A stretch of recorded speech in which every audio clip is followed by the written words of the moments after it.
యేసుదొక చరిత్ర. రాజును చెయ్యాలని యేసు దగ్గరికి వస్తే ఏం చేశాడటండి? రాజును చేస్తానంటే వెళ్ళిపోతున్నాడు అయిటండి ఈయన. అయ్యా నువ్వెక్కడున్నావు? యూదులకు రాజును అంటున్నావు, నీ గురించిన ప్రవచనాలున్నాయి. దావీదు వంశములో వచ్చిన వాడవన్నావు, యాకోబు ముద్దులో వచ్చిన వాడవన్నావు, యూదా గోత్ర సింహాని అన్నాడు, రాజులకు రాజు అన్నావు. ఇంతకీ నీ కోట ఎక్కడ ప్రభు అని అడిగాడు ఒకడది. ఆకాశ పక్షులకు గూళ్ళున్నాయి, నక్కలకు బొరియలున్నాయి, నాకు తలవాల్చుకోవటానికి చోటు లేదు.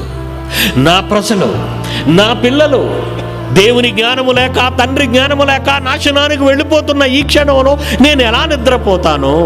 నాకెందుకు కోట, నాకెందుకు సింహాసనం? నేను ఎలా సుఖించగలను? తేనీటి విందులతో అంతఃపురాలలో ఆనందంగా ఉండవలసిన రారాజుగా సర్వలోకాన్ని సృష్టించిన యేసుక్రీస్తు మనుషులు రాజుగా చేయాలనుకుంటే రాజుగా ఉండకుండా వెళ్ళిపోతున్నాడేటండి.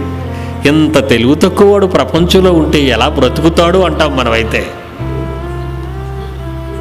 ఏమండి, మనమంతా దేవుని జ్ఞానము లేక నాశనానికి పోతుంటే ఆయనకి ఎందుకండి ప్యాలెస్? ప్రతి క్రైస్తవుడు అలా ఆలోచించగలగాలి. ఇలాగే ఆలోచించగలిగితే మీ చరస్థిరాస్తులను దేవుని సముఖంలో ఖర్చు పెట్టడానికి ఇష్టపడితే దేవుని జ్ఞానంలో నడిపించవచ్చు, నిత్య జీవానికి పంపించవచ్చు, లోక జ్ఞానం నుండి తప్పించవచ్చు. ఈ పాపాల నుండి, ఈ శాపాల నుండి, ఈ మోసాల నుండి, ఈ లోకపు మాయ నుండి, ఈ లోకపు నటన నుండి వీళ్ళందరినీ మీరు కాపాడగలరు.